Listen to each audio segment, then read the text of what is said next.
저는 지금 서울 강남에 있는 제 레스토랑 앞에 서 있습니다. 제 차는 6천만 원짜리 흰색 외제차이고 제가 사는 아파트는 신축 브랜드 아파트입니다. 저는 한 달에 5억 원의 매출을 올리는 레몬닭발 프랜차이즈 대표입니다. 하지만 7년 전만 해도 저는 두 아이를 업고 끝없는 사막 한가운데를 걷고 있었습니다. 밤하늘에는 별만 가득했고 주변에는 모래뿐이었습니다. 5살 아들은 제 등에 축 늘어져 있었고 3살 딸은 제 손을 꼭 쥐고 비틀거리며 걸었습니다. 물은 이미 다 떨어졌습니다. 아이들은 엄마 목말라를 반복했지만 저는 조금만 참아, 조금만 더 가면 돼 라는 말밖에 해줄 수 없었습니다. 그때 저는 생각했습니다. 여기서 죽는구나. 아이들과 함께 이 사막에서 말라 죽는구나. 하지만 저는 죽지 않았습니다. 저는 살아남았고 아이들도 살아남았습니다. 그리고 7년이 지난 지금 저는 자유로운 대한민국에서 제 사업을 하며 행복하게 살고 있습니다. 어떻게 이게 가능했을까요? 어떻게 굶주리던 북한의 미혼모가 아이 둘을 데리고 사막을 건너 지금 이 자리까지 올 수 있었을까요? 이 믿기 힘든 이야기가 궁금하시다면 구독 버튼과 좋아요 버튼을 눌러주세요. 여러분의 관심이 저와 같은 사람들에게 큰 힘이 됩니다. 지금부터 그 전말을 들려드리겠습니다. 제가 북한에서 어떻게 살았는지, 왜 목숨을 걸고 탈출을 결심했는지, 그리고 어떻게 이 자유를 쟁취했는지 이 모든 이야기를 여러분께 들려드리겠습니다. 제 이야기는 북한 함경북도 청진에서 시작됩니다. 청진은 북한에서도 가장 가난한 도시 중 하나입니다. 저는 그곳의 한 섬유 공장에서 일했습니다. 아침 6시에 일어나 공장으로 갔습니다. 공장은 추웠습니다. 겨울에도 난방이 제대로 되지 않았고 손가락이 꽁꽁 얼어붙는 날에도 우리는 재봉틀을 돌려야 했습니다. 하루 10시간 넘게 일했지만 월급은 거의 나오지 않았습니다. 나와도 그건 북한 돈이었고 그 돈으로 살 수 있는 건 거의 없었습니다. 배급은 이미 오래전에 끊겼습니다. 90년대 중반 고난의 행군 이후로 국가에서 주는 배급 같은 건 거의 없었습니다. 우리는 스스로 살아남아야 했습니다. 장마당에 나가 뭔가를 팔거나 중국과 밀수를 하거나 아니면 그저 굶거나. 저는 당시 21살이었습니다. 어렸을 때는 학교에서 배운 대로 믿었습니다. 위대한 수령님, 친애하는 지도자 동지, 우리 공화국의 위대함. 그런 것들을 의심하지 않았습니다. 의심한다는 것 자체가 위험한 일이었으니까요. 하지만 배가 고프면 생각이 달라집니다. 저는 공장에서 일하다가 자주 어지러웠습니다. 점심시간에 먹는 것은 옥수수 몇 알이 전부였고 그마저도 없는 날이 많았습니다. 동료들도 마찬가지였습니다. 우리는 서로의 눈을 보며 알았습니다. 다들 배가 고프다는 것을, 다들 힘들다는 것을. 그때 저는 한 남자를 만났습니다. 그는 공장 근처에서 중국 물건을 파는 장사꾼이었습니다. 그는 저에게 친절했고 가끔 먹을 것을 나눠줬습니다. 저는 그에게 고마웠고 어느새 우리는 가까워졌습니다. 하지만 그는 위험한 일을 했습니다. 중국과의 밀수였습니다. 국경을 넘나들며 물건을 사고 파는 일. 그건 북한에서 불법이었지만 그렇게라도 하지 않으면 살 수가 없었습니다. 저는 그에게 조심하라고 말했지만 그는 웃으며 말했습니다. 괜찮아. 다들 이렇게 살아. 의 말이 맞았습니다. 청진에서는 다들 그렇게 살았습니다. 불법과 합법의 경계가 모호했습니다. 살기 위해서는 법을 어겨야 했고 법을 지키면 굶어 죽었습니다는 그때 처음으로 작은 의문을 품었습니다. 우리가 배운 것처럼 공화국이 위대하다면 왜 우리는 이렇게 굶주려야 하는 걸까? 왜 우리는 법을 어기지 않으면 살 수 없는 걸까? 하지만 그런 생각은 입 밖에 낼 수 없었습니다. 그저 마음속으로만 간직한 채 저는 다시 공장으로 향했습니다. 그리고 그 남자와의 시간을 기다렸습니다. 남자는 돌아오지 않았습니다. 어느 날 그가 중국으로 넘어간 지 일주일이 지났을 때 소식이 들려왔습니다. 국경에서 총에 맞았다고, 보위부에 잡혀서 그 자리에서 총살당했다고. 저는 믿을 수가 없었습니다. 일주일 전까지만 해도 제 옆에서 웃고 있던 사람이 이제는 이 세상에 없다는 것이, 그리고 저는 임신을 했다는 것을 알았습니다. 북한에서 미혼모가 된다는 것, 그건 단순히 혼자 아이를 키운다는 의미가 아니었습니다. 그건 사회에서 낙인 찍히는 것을 의미했습니다. 동네 사람들은 저를 손가락질했습니다. 전현 봐라. 남자도 없이 배를 불렸어. 인민반장은 저를 불러 따졌습니다. 동무는 사회주의 도덕을 위반했소. 공장에서는 저를 내쫓았습니다. 미혼모를 둘 수 없다는 이유였습니다. 그나마 받던 월급도, 그나마 있던 일자리도 사라졌습니다. 저는 21살에 완전히 혼자가 되었습니다. 몇 달 후 저는 아이를 낳았습니다. 아들이었습니다. 그 작은 생명을 품에 안았을 때 저는 울었습니다. 기쁨이 아니라 두려움 때문에. 이 아이를 어떻게 키우지? 저 혼자서 어떻게 이 아이를 먹여 살리지? 그리고 2년 후 딸이 태어났습니다. 이번에는 정말로 막막했습니다. 아들 하나도 힘겨운데 이제 둘을 키워야 한다니. 집은 작고 추웠습니다. 난방도 제대로 되지 않았고 전기도 자주 끊겼습니다. 저는 장마당에 나가 물건을 팔았습니다. 중국 담배, 중국 과자, 뭐든지 구할 수 있는 것을 팔았습니다. 하지만 번 돈으로는 우유 한 병 사기도 힘들었습니다. 아이들은 자주 울었습니다. 배가 고파서 우는 것이었습니다. 저는 옥수수죽을 끓여 먹였지만 그마저도 모자랐습니다. 아들은 너무 말라서 갈비뼈가 다 보였고 딸은 영양실조로 머리카락이 빠지기 시작했습니다. 인민반장은 저에게 배급을 주지 않았습니다. 미혼모에게 줄 배급은 없소. 그 말을 들었을 때 저는 처음으로 분노를 느꼈습니다. 이 나라가 저를 버렸다는 것을, 제 아이들을 굶겨 죽이려 한다는 것을. 어느 겨울날 제 딸이 고열로 쓰러졌습니다. 병원에 데려갔지만 의사는 약이 없다고 했습니다. 돈을 가져오시오. 중국 약을 구해줄 테니. 하지만 저에게는 돈이 없었습니다. 저는 딸을 안고 집으로 돌아왔고 밤새 딸의 이마를 닦아주며 기도했습니다. 딸은 살았습니다. 하지만 저는 그날 밤 결심했습니다. 이곳에 있으면 저도 아이들도 죽는다는 것을. 이 나라는 저를 지켜주지 않는다는 것을. 아니, 저를 죽이려 한다는 것을. 저는 그날부터 탈출을 꿈꾸기 시작했습니다. 아이들만은 살려야 한다고. 아이들에게는 다른 삶을 줘야 한다고. 그것이 엄마로서 제가 해야 할 일이라고. 그 결심을 실제로 행동으로 옮기기까지는 시간이 걸렸습니다. 왜냐하면 탈북은 죽음을 각오해야 하는 일이었기 때문입니다.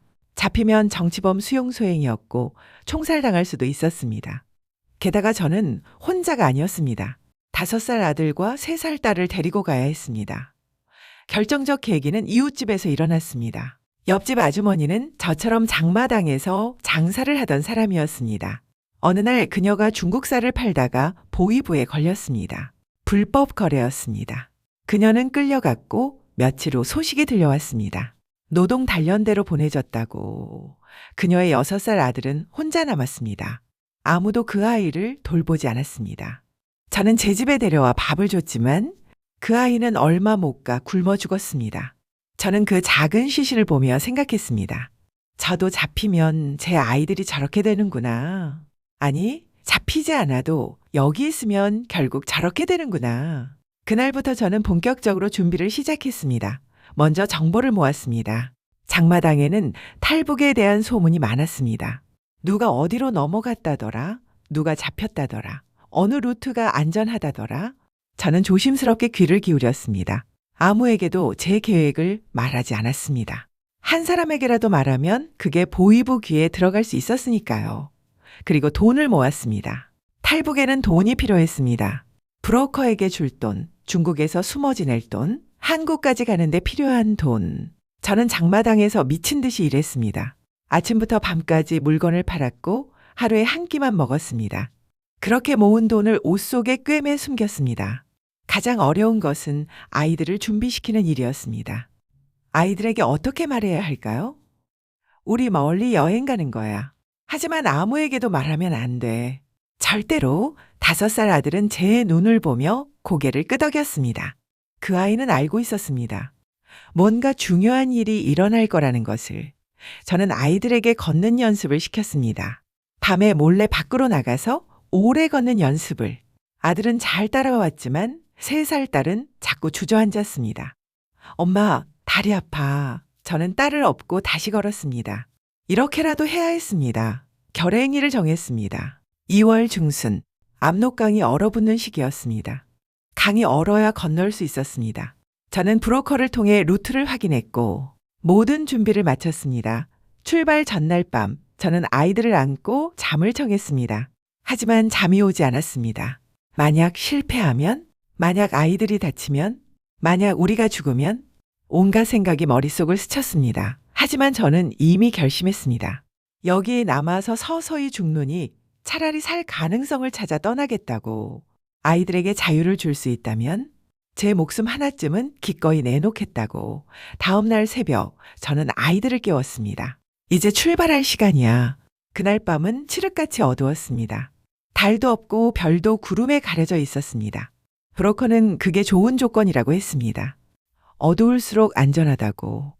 우리는 밤 11시에 집을 나섰습니다. 저는 딸을 업고 아들의 손을 잡았습니다. 가방 하나에는 옷가지와 마지막 남은 돈이 들어 있었습니다. 그게 전부였습니다. 저는 뒤돌아보지 않았습니다.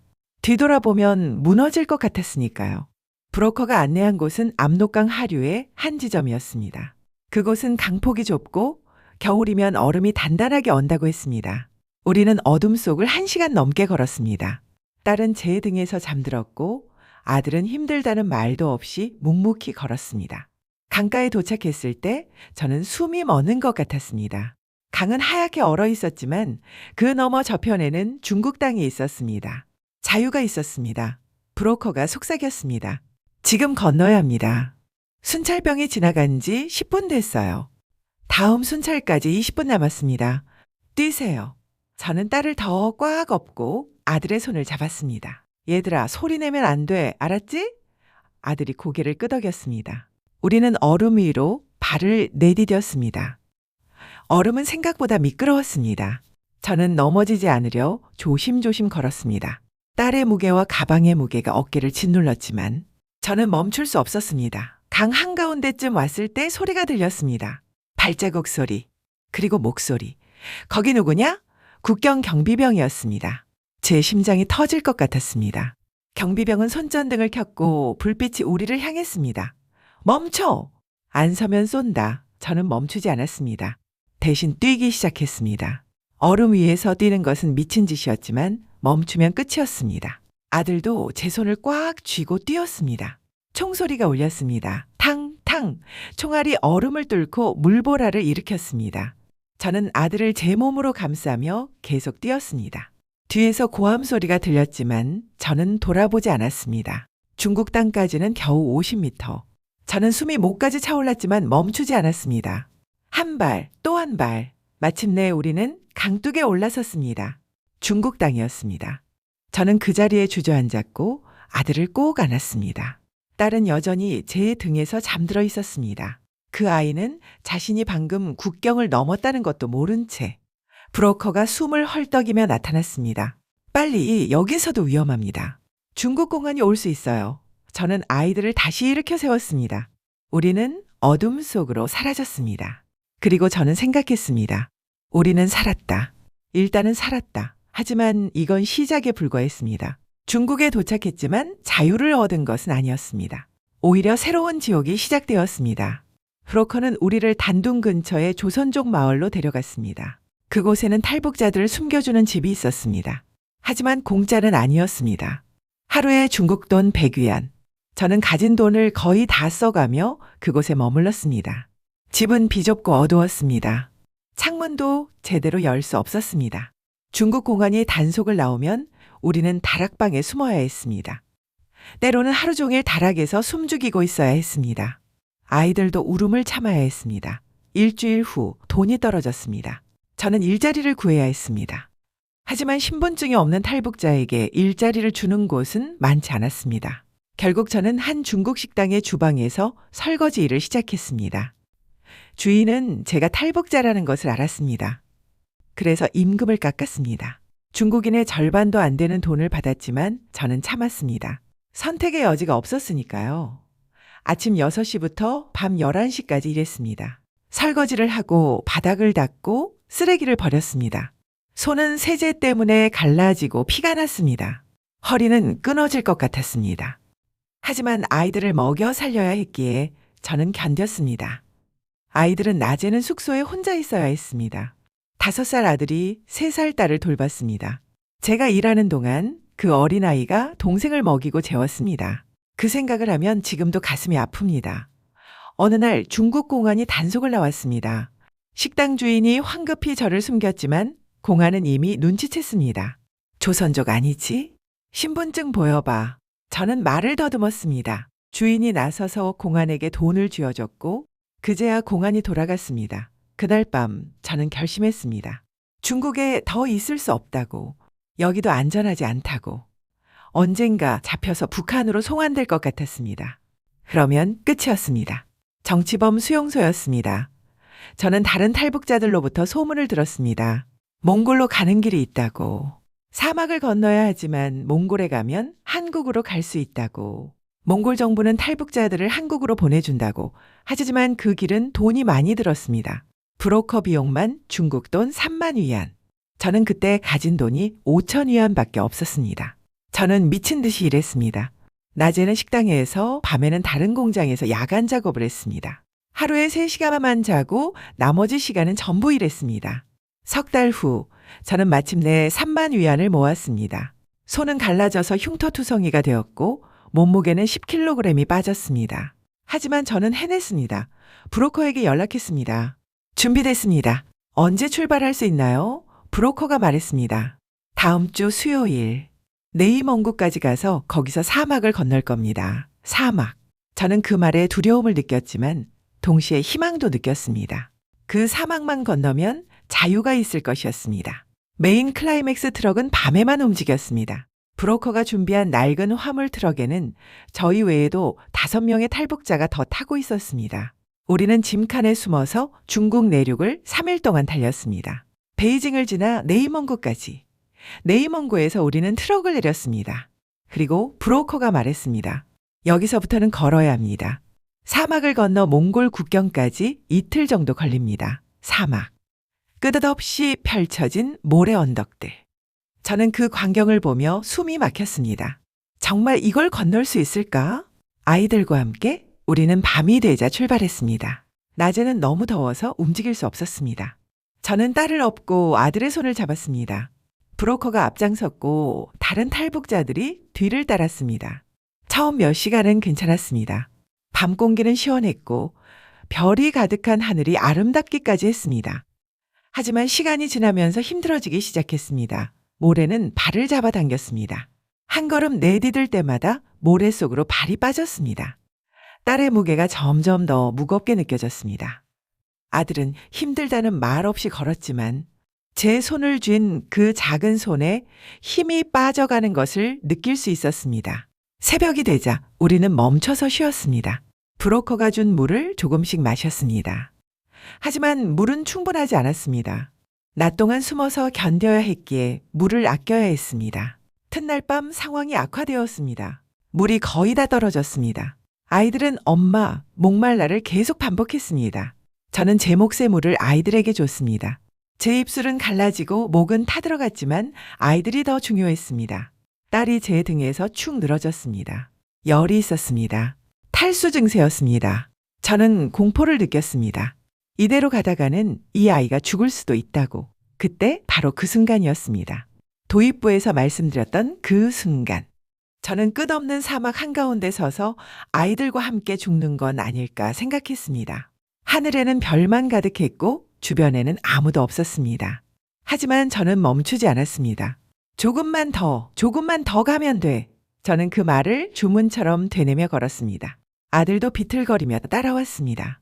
그리고 마침내 해가 뜨기 직전 브로커가 소리쳤습니다. 저기 몽골 국경이에요. 저 멀리 철조망이 보였습니다. 그리고 초소가 보였습니다.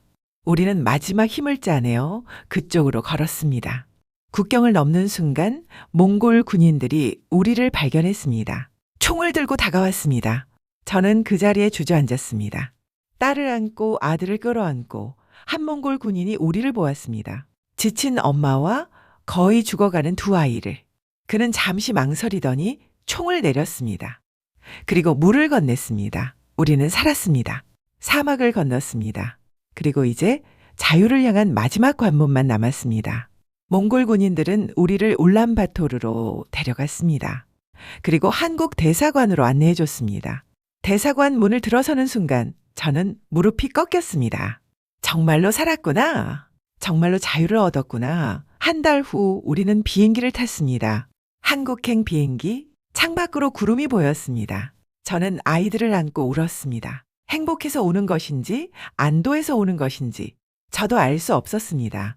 인천공항에 도착했을 때 저는 이 땅이 진짜인지 의심했습니다. 너무 밝고 너무 깨끗하고 너무 풍요로웠습니다. 사람들은 웃고 있었고 아무도 굶주린 것 같지 않았습니다. 우리는 하나원으로 갔습니다. 그곳에서 석 달 동안 한국 생활을 배웠습니다. 한국말, 한국 문화, 한국 사회 모든 것이 낯설었지만 저는 필사적으로 배웠습니다. 이곳에서 살아남아야 했으니까요. 하나원을 나온 후 현실이 시작되었습니다. 정부 지원금으로 작은 원룸을 얻었지만 일자리를 구하기는 어려웠습니다. 탈북자라는 이유로 어린아이 둘이 있다는 이유로 많은 곳에서 거절당했습니다. 하지만 저는 포기하지 않았습니다. 사막을 건넌 사람이 이 정도에 굴할 수는 없었습니다. 저는 식당에서 설거지 일을 시작했습니다. 중국에서 했던 것처럼 하루 10시간씩 일했습니다. 그러던 어느 날 저는 우연히 닭발 장사를 알게 되었습니다. 시장에서 닭발을 파는 할머니를 보았는데 사람들이 줄을 서서 기다리고 있었습니다. 저는 생각했습니다. 나도 할 수 있지 않을까? 저는 모은 돈으로 작은 포장마차를 시작했습니다. 닭발을 직접 만들어 팔았습니다. 처음에는 하루에 몇만 원도 못 벌었습니다. 하지만 저는 레시피를 연구했습니다. 중국에서 먹었던 레몬 맛을 더해봤습니다. 상큼하고 매운 레몬 닭발. 사람들이 좋아했습니다. 입소문이 났습니다. 탈북 엄마가 하는 레몬 닭발 맛집. 손님이 늘었고 저는 작은 가게를 열었습니다. 그리고 2년 후 두 번째 가게를 열었습니다. 지금은 프랜차이즈가 되었습니다. 전국에 15개 매장이 있습니다. 한 달 매출이 5억 원입니다. 저는 외제차를 몰고 신축 아파트에 살고 있습니다. 아이들은 좋은 학교에 다니고 피아노를 배우고 태권도를 배웁니다. 가끔 꿈인가 싶습니다. 7년 전 사막 한가운데서 죽을 뻔했던 제가 지금 이 자리에 있다는 게 하지만 이건 꿈이 아닙니다. 이건 자유가 준 기회입니다. 자유는 공짜가 아니었습니다. 많은 것을 희생했고 많은 고통을 겪었습니다. 하지만 자유는 그 모든 것에 가치가 있었습니다. 북한에 남겨진 분들에게 말하고 싶습니다. 포기하지 마세요. 기회는 반드시 옵니다. 그리고 자유로운 대한민국에 계신 여러분께 말씀드리고 싶습니다. 자유를 당연하게 여기지 마세요. 이 자유가 얼마나 소중한 것인지 저는 너무나 잘 알고 있습니다. 저는 오늘도 제 레스토랑에서 일합니다. 손님들에게 레몬 닭발을 내어드리며 행복을 느낍니다. 이것이 자유입니다. 이것이 제가 꿈꾸던 삶입니다.